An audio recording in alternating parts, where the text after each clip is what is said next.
बिस्मिल्लाहिर्रहमानिर्रहीम। अस्सलाम वालेकुम। Class 8 Afaq sun series unit number 5 sequence and algebra. आज की वीडियो में इसकी लर्निंग चेक 5.1 हम सॉल्व करेंगे। एक्सरसाइज पे जाने से पहले सबसे पहले हम अरिथमेटिक सीक्वेंस है जिसके बारे में हम इसकी डेफिनेशन को एक बार पढ़ लेंगे और फिर ज्योमेट्रिक सीक्वेंस है, ये दोनों डेफिनेशंस जो है एक्सरसाइज सॉल्व करने से पहले हम पढ़ेंगे। अरिथमेटिक सीक्वेंस है सीक्वेंस कहते हैं पैटर्न को ऑफ नंबर्स, जो कि नंबर्स का होगा इन विच ईच न्यू टर्म, कि जिसमें हर नई टर्म यानी हर अगली टर्म इज ऑब्टेन्ड जो आपको हासिल होती है, सब्ट्रैक्टिंग, यहाँ तो आप ऐड करेंगे या सब्ट्रैक्ट करेंगे, प्लस करेंगे या माइनस करेंगे अ फिक्स्ड नंबर, एक खास नंबर से एक जो है फिक्स्ड नंबर होगा उससे, which is known as common difference, उसको हम कॉमन डिफरेंस कहेंगे। In the previous term is called, जो कि पिछली टर्म में ऐड किया जाएगा या सब्ट्रैक्ट किया जाएगा, एंड अरिथमेटिक सीक्वेंस, इसको अरिथमेटिक सीक्वेंस कहते हैं। इसी तरह ज्योमेट्रिक सीक्वेंस में क्या होगा, सीक्वेंस है of numbers in which term is obtain by multiplying और डिवाइडिंग, कि जिसमें आपको अगली टर्म जो नेक्स्ट टर्म है वो तब हासिल होगी जब आप मल्टीप्लाई करोगे या डिवाइड करोगे द प्रीसीडिंग टर्म, पिछली टर्म को, बाय अ फिक्स नंबर, एक जो है वो कांस्टेंट नंबर होगा, एक फिक्स नंबर होगा जिसको हम कॉमन रेशियो कहते हैं। तो यहाँ पे फ़र्क देख लें, इसमें कॉमन रेशियो होगा, इसमें कॉमन डिफरेंस होगा, तो इसको हम कहेंगे ज्योमेट्रिक सीक्वेंस। तो इसमें आपने मल्टीप्लाई और डिवाइड करना है वो ज्योमेट्रिक सीक्वेंस, जिसमें आपने ऐड और सब्ट्रैक्ट करना है उसको अरिथमेटिक सीक्वेंस कहते हैं। तो अब एक्सरसाइज 5.1 की तरफ चलते हैं।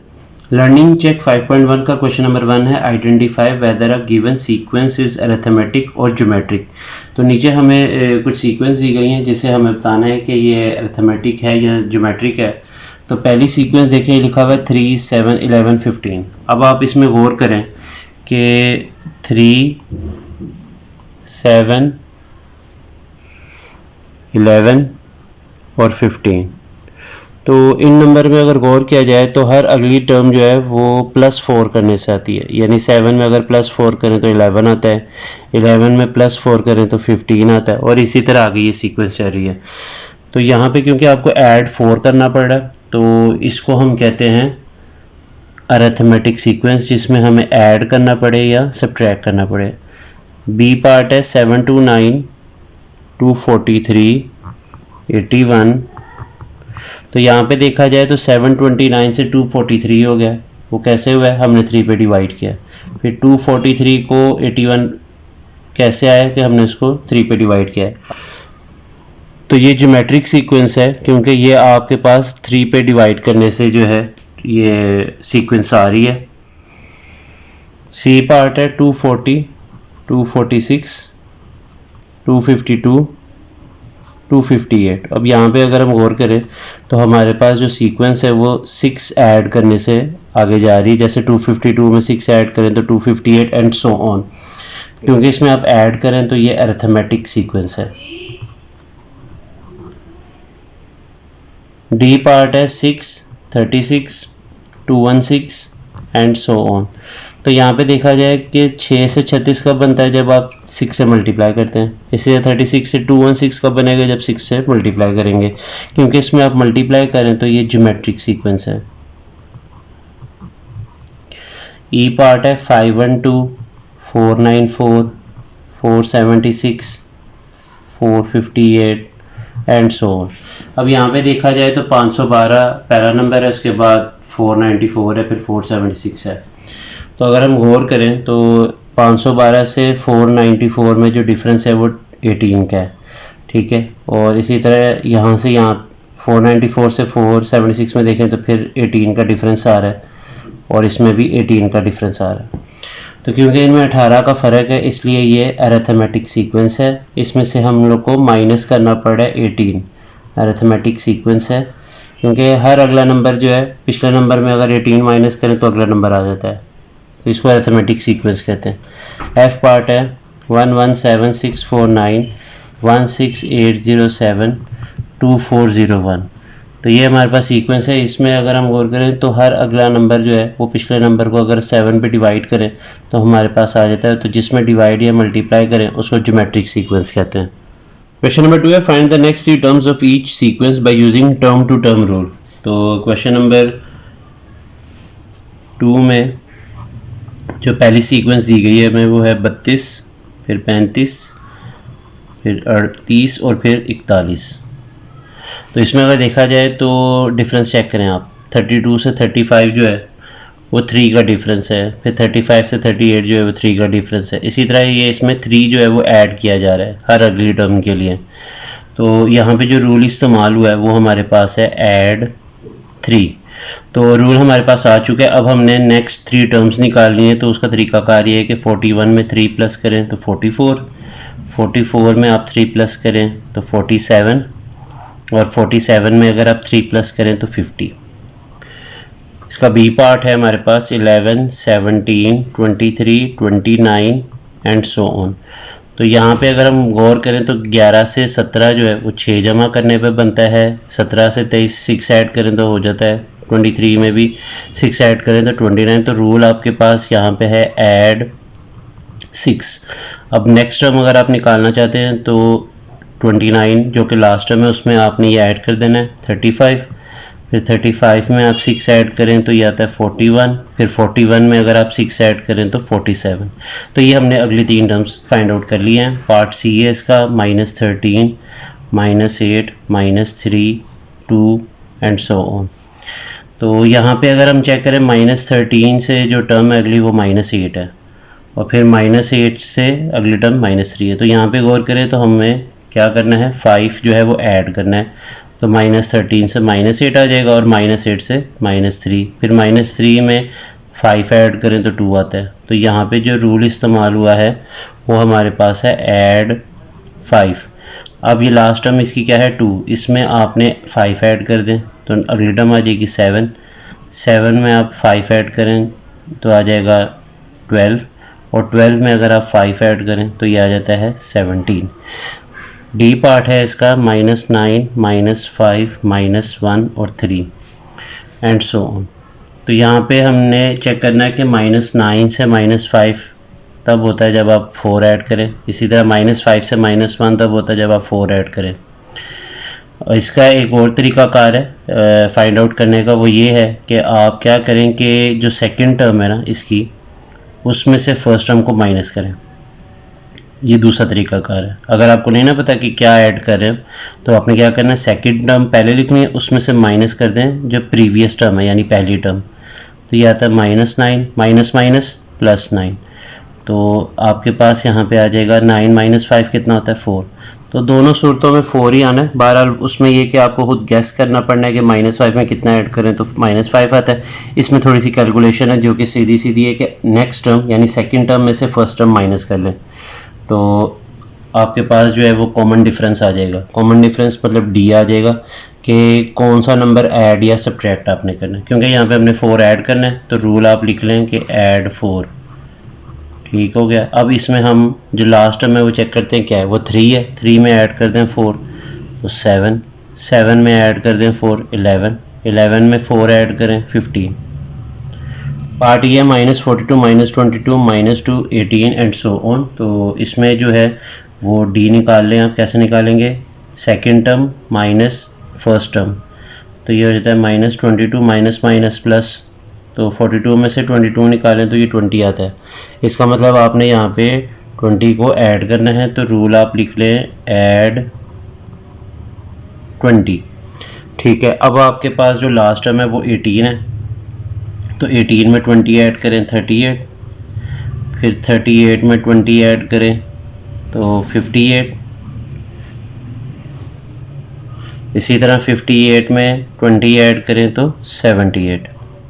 पार्ट एफ है 64, 128, 192, 256। तो यहाँ पे जो हमने देखना है सबसे पहले डी निकाल लेते हैं। उसका तरीकाकार ये सेकेंड टर्म में से फर्स्ट टर्म माइनस कर लें। तो 128 में से 64 माइनस करें तो ये आता है 64। अब आपने क्या करना है, लास्ट टर्म चेक करें क्या 256, तो 256 में 64 ऐड कर दें तो आपके पास आ जाता है 320। ठीक है। अब 320 में 64 ऐड कर दें तो ये आ जाता है 384। फिर 384 में आपने 64 ऐड कर देना तो ये आ जाता है 448। क्वेश्चन नंबर 3 है find the fifth 8th and 15th term of the each sequence by using the position to term rule। देखिए पिछले सवाल में टर्म टू टर्म रूल था और अब है पोजीशन टू टर्म रूल। तो इसमें आप देखें एक टेबल बना लें, पहले लिख लें पोजीशन की हेडिंग और एक तरफ लिख लें टर्म। अब यहाँ पे जो आपकी पोजीशन है 1 2 3 4 ये आपने पोजीशन लिख दी और उस पर पहली पोजीशन पे आपका जो पहला नंबर 1 है वो लिख दें, फिर सेकंड पोजीशन पे दूसरा नंबर लिख दें, थर्ड पे तीसरा और फोर्थ पे चौथा नंबर आपका जो सीक्वेंस का दिया गया है वो आपने लिख देना है। अब यहाँ से आपने इसको चेक करना है कि देखें फर्स्ट पोजीशन पे आपके पास है 1, सेकंड पोजीशन पे 2, थर्ड पोजीशन पे 3, फोर्थ पोजीशन पे 4। तो आपके पास जो रूल यहाँ पे है वो ये है कि आपने करना ये है कि पोजीशन अगर आपकी 1 है तो टर्म भी 1 है, मतलब आपके पास जो रूल है वो है मल्टीप्लाई बाय 1, मल्टीप्लाई बाय 1। तो अब आपने निकालनी है इसकी फिफ्थ टर्म। तो फिफ्थ टर्म के लिए आप क्या करेंगे, देखें फिफ्थ टर्म 5 मल्टीप्लाई बाय 1 कर दें, 5 आ जाएगा। फिर आपने निकालनी एट्थ टर्म, तो आप क्या करें 8 को 1 से मल्टीप्लाई कर दें तो ये आ जाता है 8। इसी तरह आपने 15th टर्म निकालनी है तो आप लिख दें 15th term is equal to 15 multiply by 1 which is equal to 15। Part इसका बी है -5 -10 -15 और -20 एंड सो ऑन। तो आप एक टेबल बना लें पोजीशन और दूसरी तरफ टर्म। तो अब आपके पास जो पोजीशन 1 2 3 और 4, पहली पोजीशन पे -5, दूसरी पे -10, तीसरी पे -15, चौथी पे -20, ये आपकी टर्म्स है। अब आप यहाँ पे गौर करें कि पहली पोजीशन पे -5 कैसे आ सकता है कि आप अगर 1 को -5 से मल्टीप्लाई करें। इसी तरह अगर आप 2 देखें तो 2 पे है -10, तो 2 को अगर हम -5 से मल्टीप्लाई करें तो -10 आता है। तो यहाँ पे जो रूल आपका इस्तेमाल हुआ वो है मल्टीप्लाई बाय -5। तो अब आपने निकालनी है फिफ्थ टर्म, एट्थ टर्म और 15th टर्म, ये 3 टर्म्स आपने निकालनी है। तो उसके लिए आप क्या करो कि जो फिफ्थ टर्म है उसमें 5 को मल्टीप्लाई कर दो -5 से, ये आ जाएगा -25। फिर एट्थ टर्म के लिए 8 को -5 से कर दो -40। और अगर आपने 15th टर्म निकालनी है तो उसको -5 से मल्टीप्लाई कर दे तो ये आ जाता है -75। सी पार्ट है आपका 8 16 24 और 32 एंड सो ऑन। तो यहाँ पे आप एक टेबल फिर से बना लें पोजीशन और टर्म का। तो आपकी पहली दूसरी तीसरी और चौथी पोजीशन पे, पहली पोजीशन पे 8, दूसरी पे 16, तीसरे पे 24 और चौथी पे 32 है। तो यहाँ पे अगर हम गौर करें तो ये 8 का टेबल है, मतलब ये है कि आप अगर 1 को 8 से मल्टीप्लाई करें तो 8 आ जाता है, 2 को 8 से करें 16, 3 को 8 से करें तो 24, 4 को 8 से करें तो 32, मतलब आपने पोजीशंस को 8 से मल्टीप्लाई कर रहे हैं। तो रूल जो है यहाँ पे वो ये है कि आप मल्टीप्लाई बाय 8। अब आपने टर्म निकालनी है फिफ्थ, एट्थ और 15th, ये 3 टर्म्स हमने निकालनी है। तो हमने क्या करना है 5 को कर देंगे 8 से मल्टीप्लाई, ये आ गया 40। एट्थ टर्म निकालनी है तो हम क्या करेंगे 8 को मल्टीप्लाई कर देंगे 8 से, ये आ गया 64। और 15th टर्म अगर निकालनी है तो हम करेंगे 15 को मल्टीप्लाई बाय 8, तो हमारे पास इसका आंसर आ जाएगा 120। पार्ट डी हमारे पास है 17 18 19 20 एंड सो ऑन। तो यहाँ पे हमने सबसे पहले एक टेबल बना लेना है। तो ये आ जाएगा पोजीशन और दूसरी तरफ आ जाएगा टर्म। तो पहली दूसरी तीसरी और चौथी, पहली पोजीशन पे 17 है, दूसरी पे 18, तीसरी पे 19 और चौथी पे 20। ये हमारी 4 टर्म्स जो है 17 18 19 20 आ गए। पोजीशन हमने लिख दिया 1 2 3 और 4।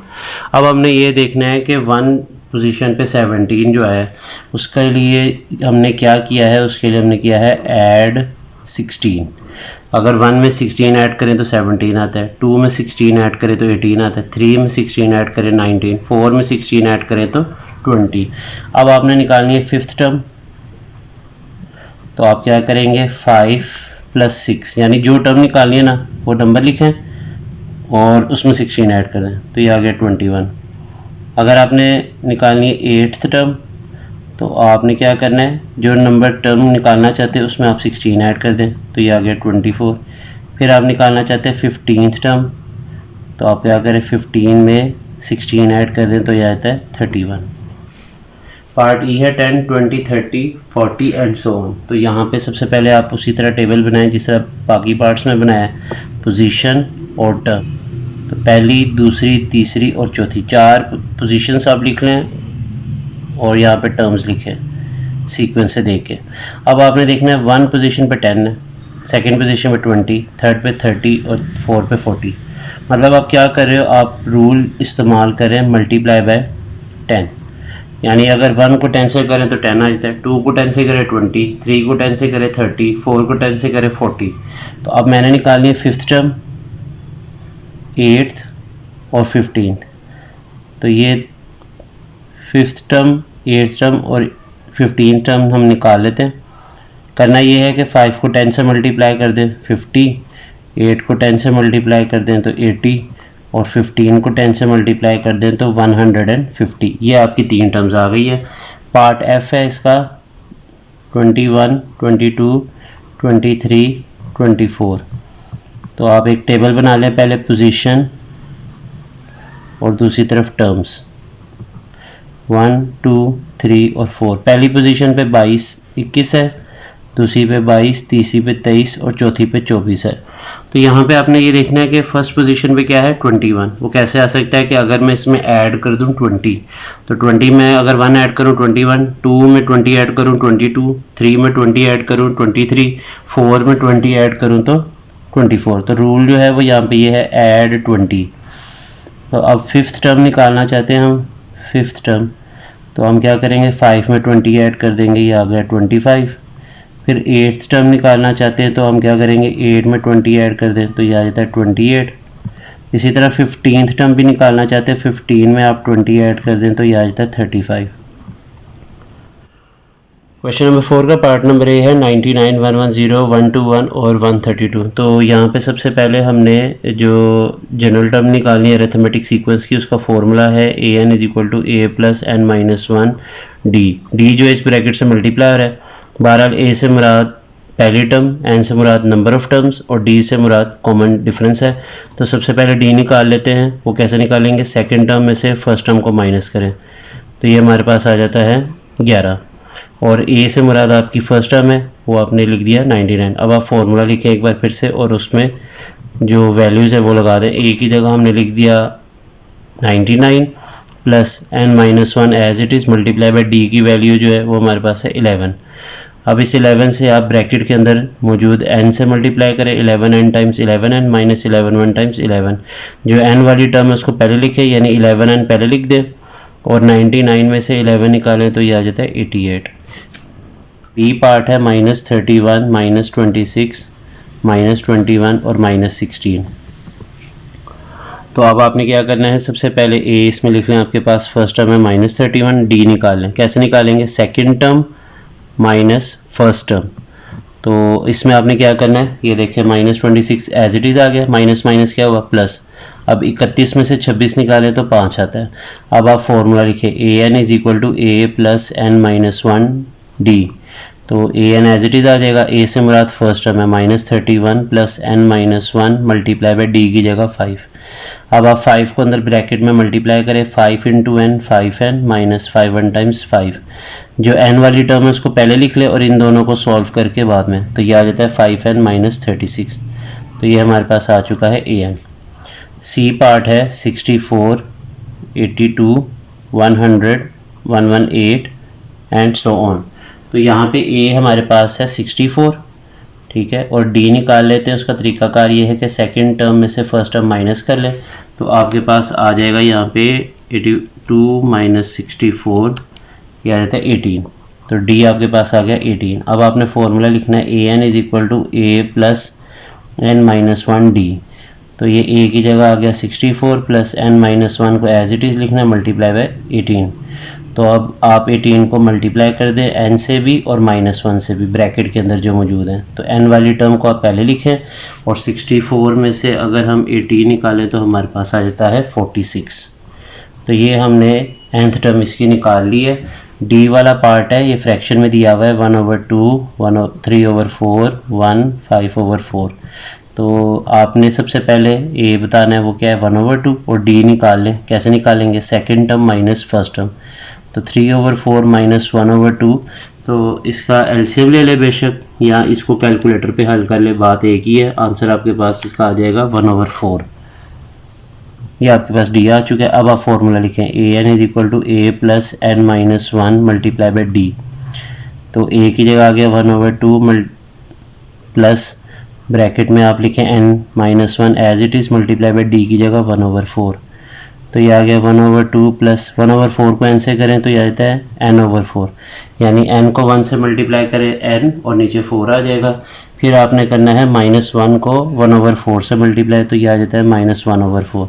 अब जिस टर्म में n है उसको आप पहले लिख लो और इन दो टर्म्स को हल कर लें, यानी 1/2 में से 1/4 अगर माइनस करें तो ये हमारे पास आ जाता है 1/4।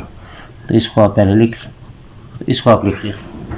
ई पार्ट है 78, 72, 66। तो यहाँ पे ए हमारे पास है 78 और डी निकाल लेते हैं। उसका तरीकाकार ये है कि नेक्स्ट टर्म यानी second term minus previous term यानी फर्स्ट टर्म, तो ये हमारे पास आ जाता है -6। अब आपने फॉर्मूला लिखना है a n is equal to a plus n minus 1 D.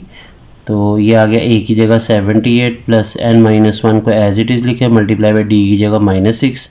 इस -6 को इस ब्रैकेट से करें मल्टीप्लाई, -6 को n से मल्टीप्लाई करें तो ये आ जाता है -6n, और -6 को -1 से करें तो माइनस माइनस प्लस हो गया और 6 एक बार 6।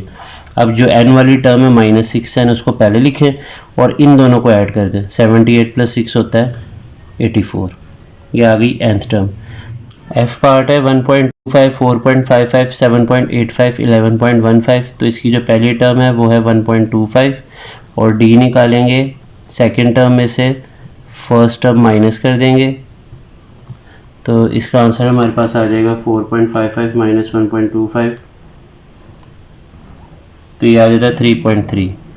अब आपने फॉर्मूला लगाना है a n is equal to a plus n minus 1 d. तो ए की जगह आ जाएगा 1.25 plus n minus 1 as it is आएगा मल्टीप्लाई बाय डी की जगह 3.3। तो ये आ गया 1.25 प्लस 3.3 को n से करें तो ये आता है 3.3n और 3.3 को 1 से करें तो ये आता है 3.3। अब ये जिसमें n है इसको पहले लिख लें 3.3n। 1.25 में से 3.3 माइनस कर लें तो आपके पास आ जाएगा -2.05। तो ये आपकी जनरल टर्म आ गई 3.3n माइनस 2.05। क्वेश्चन नंबर 5 है the first term of A sequence is 8 and the common difference is 14। तो क्वेश्चन नंबर 5 में जो पहली टर्म है वो है 8 और कॉमन डिफरेंस दिया हुआ है 14। Find the 18th term. अब आपने 18वीं टर्म निकालनी, यानी n जो है वो 18 है, of a arithmetic sequence. Formula लिख लें a n is equal to a plus n minus 1 d. तो यहाँ पे n की जगह पे 18 लगा दें, a की जगह उसकी वैल्यू 8 प्लस n की जगह फिर से 18 माइनस 1 मल्टीप्लाई बाई d की जगह 14। तो ये आ जाता है 8 प्लस 18 माइनस 1 होता है 17 मल्टीप्लाई बाई 14। तो अब 17 को 14 से मल्टीप्लाई करें और 8 जमा कर दें तो ये आता है 246। ये है 18th टर्म। क्वेश्चन नंबर 6 है the first term of arithmetic sequence is 12। पहली टर्म जो है वो 12 दी गई है and 9th term of the sequence is 84 और 9वीं टर्म जो है वो है 84। What is the common difference. आपने कॉमन डिफरेंस निकालना है यानी डी फाइंड आउट करना है।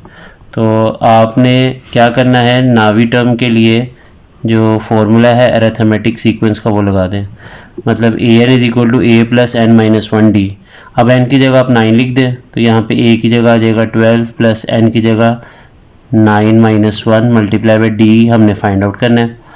तो ए 9th जो है उसकी वैल्यू आपको गिवन है 84 is equal to 12 plus 9 minus 1 कितना होता है 8 इंटू डी। 12 यहाँ प्लस हो रहा है, इक्वल की इस तरफ आके माइनस हो जाएगा, उधर आ जाएगा 8 मल्टीप्लाई बाई डी। यह आ जाएगा 72 is equal to 8 into d. अब 8 यहाँ पे डी से मल्टीप्लाई हो रहा है, इधर आके डिवाइड हो जाएगा तो डी की वैल्यू आ जाएगी 9। क्वेश्चन नंबर 7 है Amna decided to recite Holy Quran. She recites 35 ayats on the first day. She increases 6 ayats daily. How many ayats she will recite on 12th day? तो 12वें दिन बताना कितनी आयतें जो है वो तिलावत करेगी। अगर पहले रोज़ जो है वो 35 आयत की तिलावत करती है और हर अगले दिन जो है वो 6 आयत का इजाफा करती है।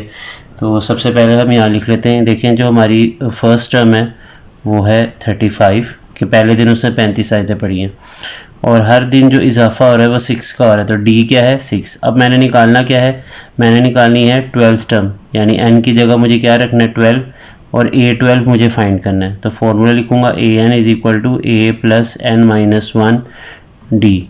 तो AN की जगह 12 आ जाएगा, A की जगह पहले दिन 35 पड़ी थी, N की जगह 12 माइनस A और D की जगह 6। ये आ गया 35 जमा 12 में से 11।